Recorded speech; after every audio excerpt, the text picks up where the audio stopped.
QA stands for quality assurance, and what we do is we play through the game all day and find out the bugs that are going in the game and report them to all the different various production leads and creative leads around the office and make sure that everything gets fixed and there's not any big issues with the game when it ships.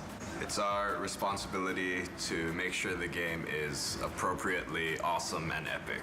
If there is a big problem area, well, one of us will just like play that area all day long, every day, do everything you can imagine that could break the game, kind of get in the mind of what people playing for the first time, because we play it every single day. Try to do everything possible in that area with every item, every spell, and make sure it's all working and none of that's crashing the game. So this is the kind of stuff we test on before art even gets in. As you see, it's just kind of like some sheets, some blocks. You don't really see a lot. It's a pretty basic level.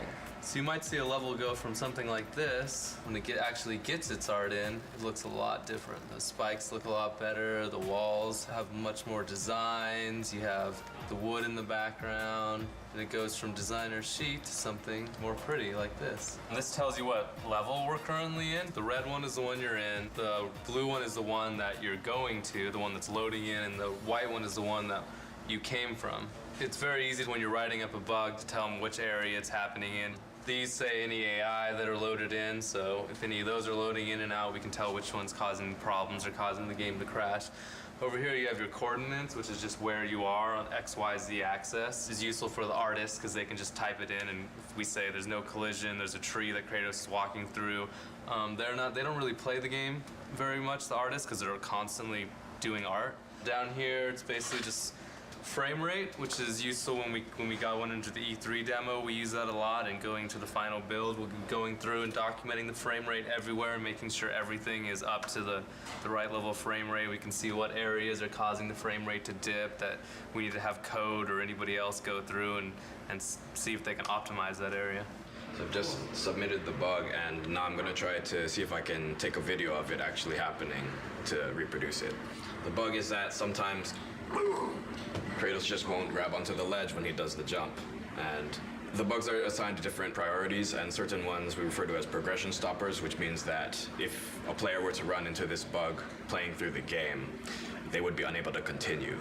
And we categorize that as an A bug. It's the absolute highest priority. So I have to make very sure that the designer gets this particular bug so that they're able to fix it, because it's very, very serious. We could get as many as 100 to 200 bugs per day during certain phases of production.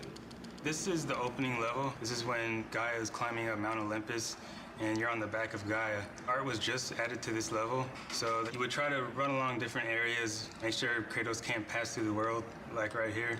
So in this case, I would go in and give the artist the coordinates to this certain location where Kratos is inside the rock, and that artist would make a collision pass, fixing that collision so I couldn't fall through it. I'm loading the test level to test the Wraith. It's basically this enemy that burrows underground. And the only way you can actually attack him is to use the L1 and circle move, which is your grapple. When he's under the ground, I'm supposed to be able to grab him out and slam him on the concrete. But that's not working right now, so that's when I would open up my Test Track Pro and write up a bug report. It's our job to play the game over and over and over again. So after you replay a certain section a certain amount of times, it gets a little repetitive, but that just comes along with the duties of being in QA. It certainly takes some of the romance out of it, but it's a real pleasure being able to see the game evolve day by day, step by step, asset by asset as they are implemented. It's very exciting.